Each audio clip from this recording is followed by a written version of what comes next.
투자를 하면 법인은 뭘 취득했냐고. 현금을 취득한 거죠.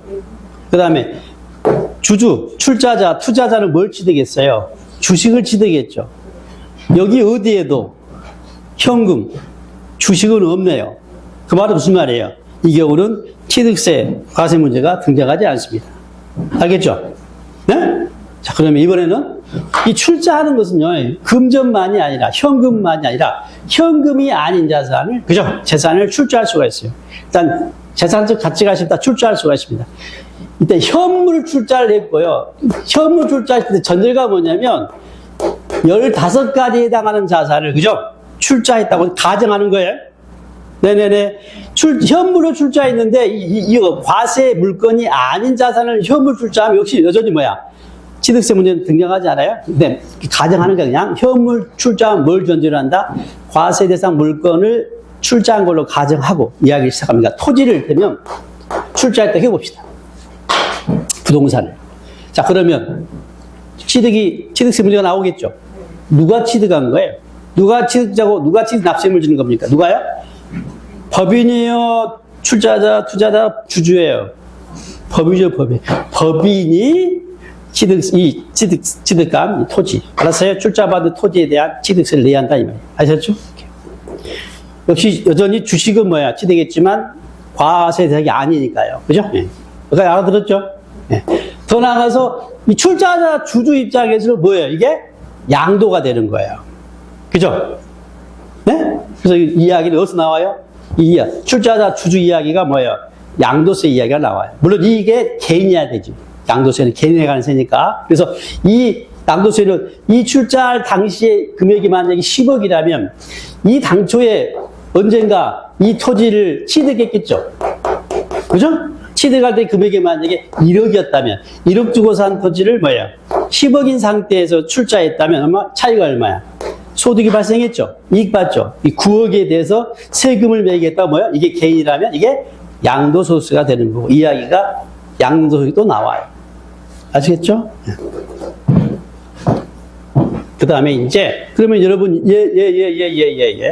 원시와 승계, 유상, 무상을 구분해야 한다 했어요. 일단 다 정리해 드릴 텐데 그 전에 자 이 내용으로 보게 되면 뭐예요? 지금 원시, 승계, 유상, 무상 모두이라고 그랬죠? 여기에 A가 있어요. 참고표 보이시죠? 차량과 그 친구들입니다. 뭐예요 그러면? 선박, 항공기, 기계장비가 떠오르시죠 지금? 떠올라요? 눈을 감고 그려보세요. 굴러다니고 떠다니고 날아다니는 거, 네, 기계장비를 싣고. 자, 얘네는요 승계 취득만 한해서 취득으로 보고 과세하겠다는 것입니다. 무슨 말이에요? 원시 취득은 뭐예요? 네?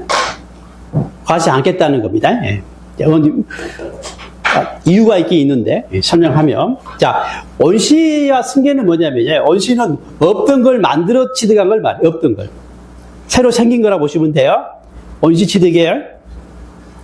여기서 하나 이제 민법에서 원시 취득 그 권리를 전제로 원시 취득 승계 취득과 달라요. 예? 원시를 민법으로 보면 안 돼요. 원시는 민법에서 권리의 취득을 원시 승계로 이야기하는데요. 우리는요 권리가 아니라 물건 포함해서 이야기해요. 알겠죠? 그래서 일단 어떻게 생각하면 되냐면 없는 걸 만들었다 해서 보시면 돼. 없는 거예요. 네. 그러니까 건축은 뭐야? 원시죠. 이해되시죠? 건축. 없는 건물을 만들어냈잖아요. 건축으로. 그 다음에 봐봐요. 공유수면 매립 간척에 의한 토지 조성도 뭐야? 원시죠? 없는 땅을 만들어냈잖아요. 이해되시죠? 네. 그 다음에 차량과 그 친구들의 원시 취득은 뭐가 되겠어요? 없는 차를 만든 거니까 현대자동차를 떠올리면 돼요. 현대자동차가 뭐야?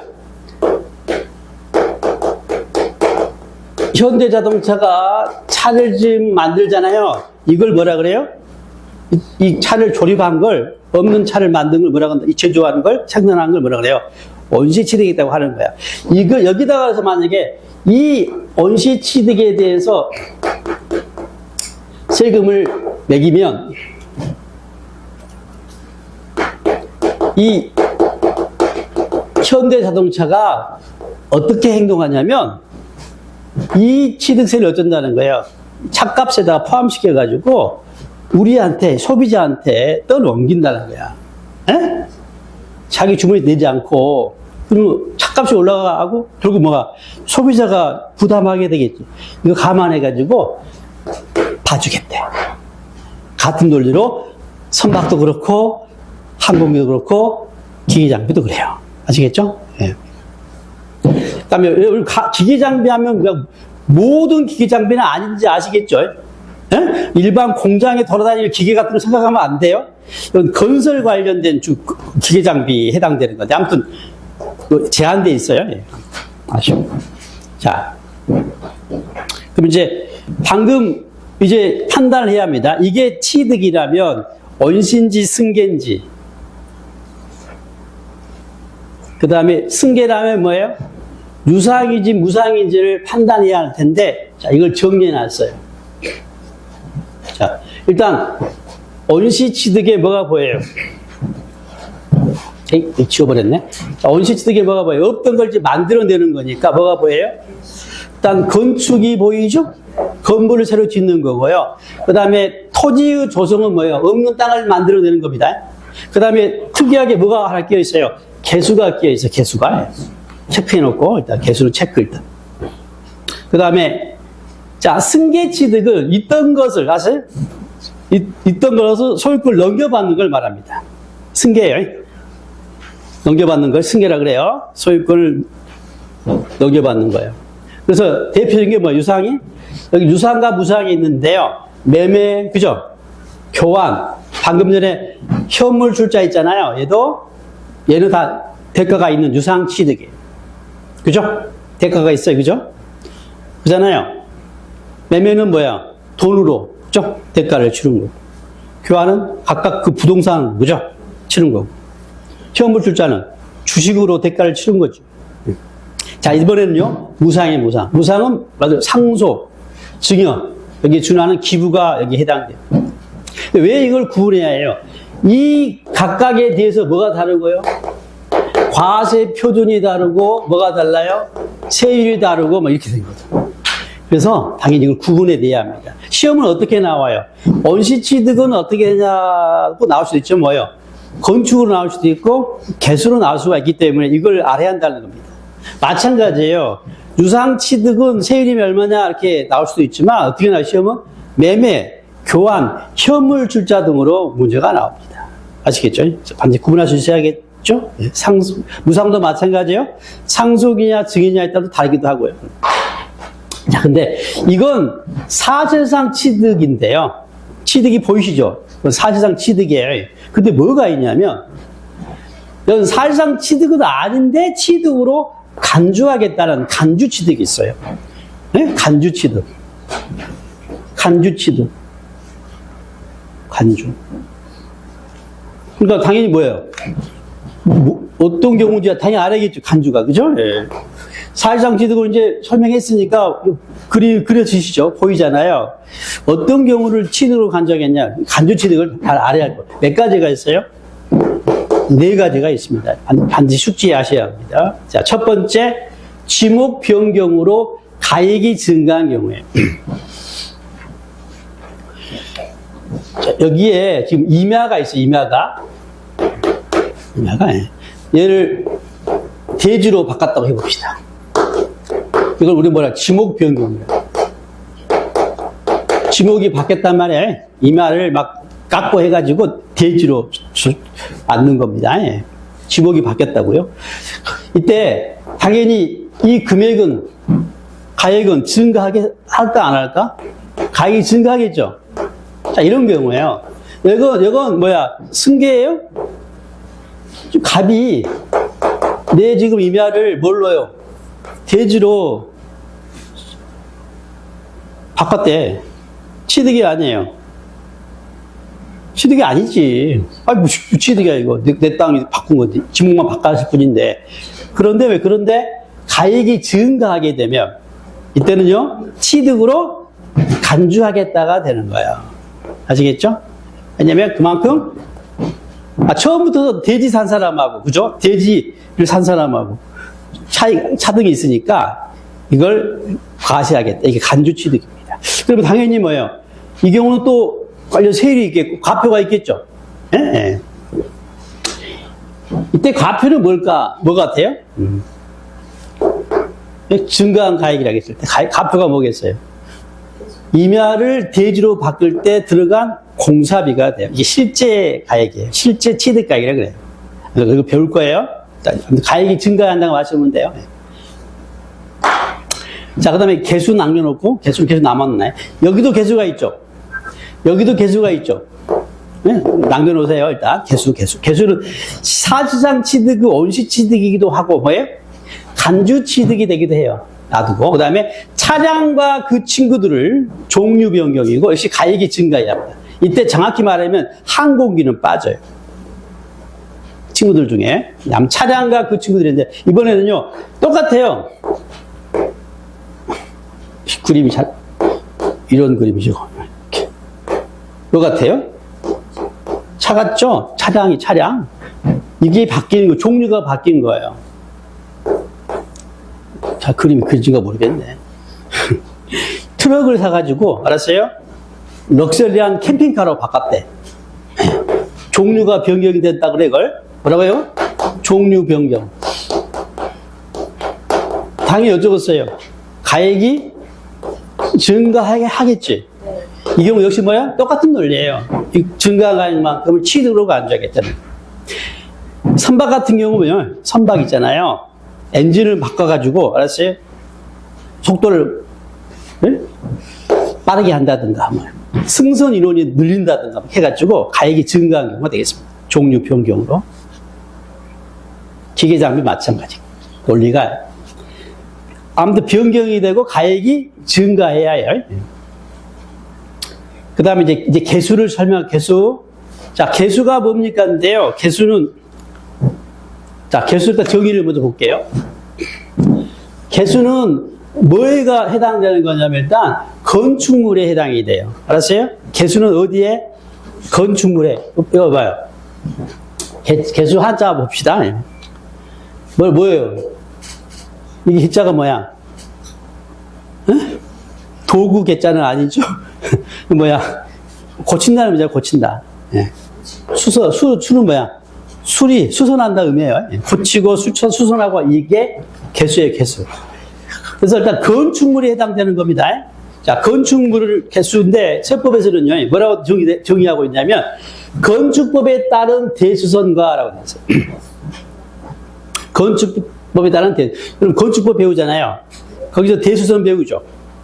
네? 네. 그래서 여기서 이제 우리는 리모델링을 돌리시면 돼요. 그냥. 뭐라고요? 리모델링을 돌리면 돼요.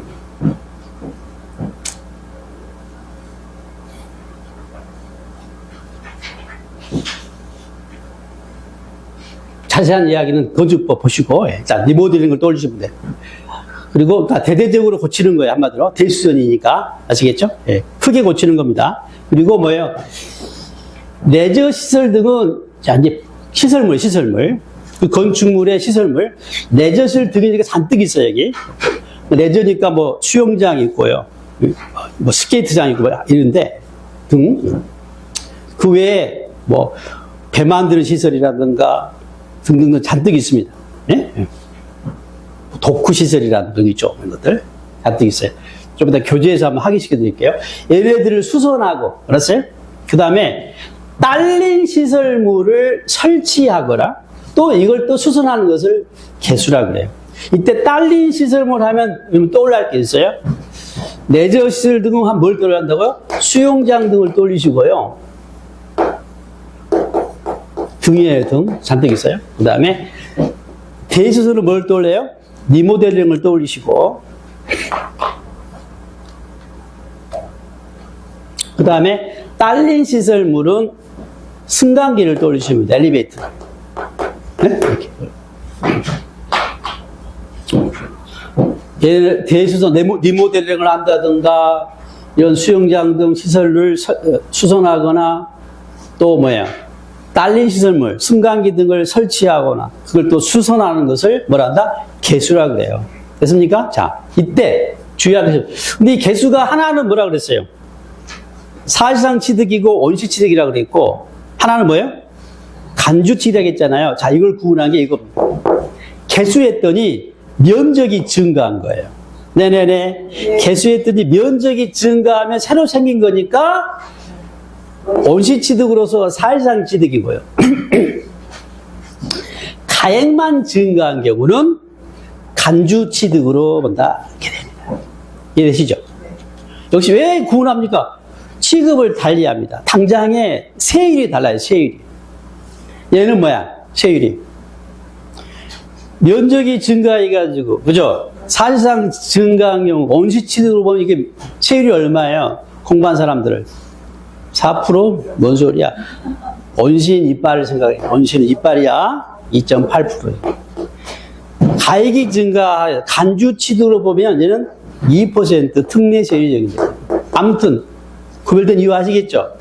과표가 다르고 세율이 다르고 세금이 크기가 달라져요. 취급을 달리하기 때문에 이걸 잘 구분해내야 하고, 이게 단골 메뉴입니다. 이거 개수. 면적이 증가했냐, 가액이 증가했냐. 정리되셨죠? 자, 그러면 이제 뭐가 남았냐면, 자, 이 중에 이제 뭐가 남았어요? 설명 내용 중에. 뭐가 지금 안 보여요? 설명 안 되게 뭐예요? 응? 설명 안 되게 뭐냐고. 설명 안 되게 뭐가 보여야 할 텐데. 다 설명됐어요? 뭐가 있어요? 다 설명했잖아요. 원시 승계, 유상, 무상까지 다 판단했고요. 뭐예요? 여기 간주, 뭐 개수를 방금 했잖아. 무슨 계속 개수를 하고 있어. 이런. 간주 취득의 네 번째요. 주식을 취득하는 경우. 자, 방금 전에 주식은 뭐예요? 과세 물건이 아니죠. 15가지 없었잖아요. 그런데 주식을 취득해도 취득으로 간주하겠다는 제도입니다. 네? 아셨죠? 그래서 간주 취득인 건데 주의할 것은요. 과세 대상이 아닌 주식을 갑자기 과세 대상으로, 그죠? 봐가지고 취득하겠다가 아니에요. 뭡니까? 뭐냐면 주식을 취득하면요. 그 주식을 발행한 법인 있죠. 그 법인이 보유하고 있는 과세 물건 있죠? 15가지를 그 주주가 취득한 걸로 간주하는 거예요. 뭐라고요? 주식을 취득했을 뿐인데 뭐라고 본다고? 그 주식을 발행한 법인이 보유하고 있는 15가지 과세 물건 있죠? 부동산 등. 앞으로 이제 부동산 등 하면 15가지가 보여야 합니다. 부동산 등 하면 15가지를 이야기해요. 뭐예요? 토지와 건축물, 차량과 그 친구들, 강원권과 그 친구들, 골프연구과 그 친구들, 애로운 인목이 떠올라요. 이 부동산 등을 누가? 그 주주가 취득한 걸로 간주하겠다는 거예요. 여전히 왜 과세 물건을 취득한 걸로 보는 거예요? 네네네. 주식이 아니에요. 예. 근데 어떤 주주예요? 보니까 과점 주주가 됐을 때예요. 과점 주주가 됐을 때요. 과점 주주는 뭡니까? 과점이니까 혼자 많이 가지고 있다는 의미인데 구체적으로 주식 지분이 50%를 초과한 걸 말해요. 이 과자를 초과라고 생각하시면 돼. 예. 초과했을 때. 네. 그러니까 다시 그림을 그려볼게요. 봐봐요. 지금 앞서 이게 법인이 있는데 주식회사입니다. 주식회사 합격이야. 우리는 올해가 무슨 해예요? 합격이니까 무조건 합격이야. 알겠죠? 회사 이름도 합격이야. 자, 이 주주죠, 주주. 주주가 이제 출자를 했어요. 그리고 주식을 취득했습니다. 그리고 뭐 현금으로 출자든 그건 이제 알 바 없고, 자, 주주가 주식을 취득한 거죠. 근데 이 주주가, 알았어요? 이 주식을 많이 가지고 있는 거예요. 그래서 이 주주가 무슨 주주 같다고요? 과점 주주면 이 말이에요. 네? 주식을 많이 취득해가지고 과점 주주가 되면 과점 주주는 몇 %라고요? 51%를 초과해요. 50% 초과. 50%를 초과해. 50% 플러스 한 주가 되겠죠. 초과해야 한다. 물론 이 과점 주주 판단할 때는요, 주주 본인뿐만 아니라 특수관계인을 포함합니다. 특수관계인은 지난 시간에 교재에서 한번 쭉 봤죠. 배우자, 사촌 이내의 혈족, 삼촌 이내의 인척 등등등. 그죠? 또 뭐 종업원 등등. 네. 그렇게 판단해요. 혼자가 아니라 특수관계를 포함해가지고 판단하는 거고요. 그러면 이 과점주주라는 이야기는 뭐예요? 사실상 이 회사를 지배하는 입장이거든. 이 의결권이 50%를 초과하기 때문에 주주총회에서 과반수가 넘기 때문에 지 맘대로 할 수가 있어요. 그래서 달갑지 않다고 보는 겁니다. 알았어요? 이게 자주주하니까. 그래서 법은요, 이자가 주식을 좀 많이 취득 했을 뿐인데, 어떻게 했다? 이 주식을 발행한 이 법인이죠. 이 주식의 합격의 부동산 등을, 아시겠죠? 과세 대상 물건을 말한 겁니다. 그러니까 이걸 뭐예요? 취득한 걸로 간주하는 거예요. 이걸 간주 취득이라고 하는 거예요. 그 말은 뭐냐면요. 이 법인이 만약에 부동산 등이 없어. 그러면 가점주주를 하더라도 취득세 문제가 안 나오는 거예요. 그럴 수도 있죠. 페이퍼 회사 등 가능하니까. 아무튼 부동산 등 있어야 합니다. 15가지가 있어야 해요. 그리고 하나 더 안다면 이 가점주주가 될 때 간주치를 보는 경우인데요. 이 회사가 설립 시의 경우는, 알았어요? 뭐라고요? 설립 시의 경우는 제외예요. 이게 되게 시험에 많이 나와요. 이게 무슨 말이에요? 설립 시에는 설령 과점주주가 된다 하더라도 취득으로 보지 않겠다는 겁니다. 왜 그럴까요? 왜 그래요? 일단 설립은 자유롭게 해라는 거예요. 예? 최초 설립일 때는 그 투자자가 위험을 부담하면서 출자를 했겠죠. 그것도 50%나 초과해가지고. 그죠? 그래서 설립은 좀 자유롭게 해주기 위해서 뭐예요? 설립 시 과점주가 된 경우는 취득으로 간주하지 않는다는 것 알아주시기 바랍니다. 그럼 여러분, 이건요, 과세 표준이 어떻게 될 것 같아요? 한번 생각해 보세요. 좀 더 이야기를 해봅시다. 말이 나왔으니까. 과세 표준은 뭐겠어요? 자, 일단 세율은요, 간주 취득은 다 몰라도 세율은 무조건 2%예요. 무조건 2%. 알죠? 이 간주 취득은 뭐라고요? 무조건 다 2%예요. 그럼 이제 2%인지 알겠죠? 가점주죠? 예. 근데 과세 표준은 뭐겠어요? 취득 가액은 뭘로 잡아야겠어요? 당연히 이 금액이 되겠죠? 그래서 이게 만약에요, 100억이에요. 부동산 등 가액이 얼마라고 100억이면 이게 과표가 되는 겁니다. 그런 문제는 뭐예요? 이 100억을 다 곱하기 2%면 안 되겠죠? 뭐만큼? 이 사람의 지분 비율만큼을 고배야 과표가 되는 거예요. 이해되시죠? 당연한 거지. 만약에 이 가점주주가 60%예요. 그럼 뭐예요? 곱하기 60%를 곱하면 얼마? 60억이 과표가 돼야겠죠? 여기에다가 2%를 곱해가지고 세금이 계산돼요. 이 정도까지는 할 수 있겠네? 예. 그럼 이제, 일단 이걸 돼야 그 다음 이야기가 시작되는 거야. 아주 중요합니다. 이 취득을 구별 못 해버리면 그 다음 이야기가 전개가 안 돼요. 좀 시간 들여서 공들여가지고 좀 설명을 했거든요. 잘 따라왔죠? 잠깐 쉬었다가, 이제 쉬었다가. 아무튼 한 번 듣고, 두 번 듣고, 이렇게 달라지는 거야. 에? 똑같으면 물론 안 돼요. 한 번 들을 때 두 번 더 달라져야지, 그죠?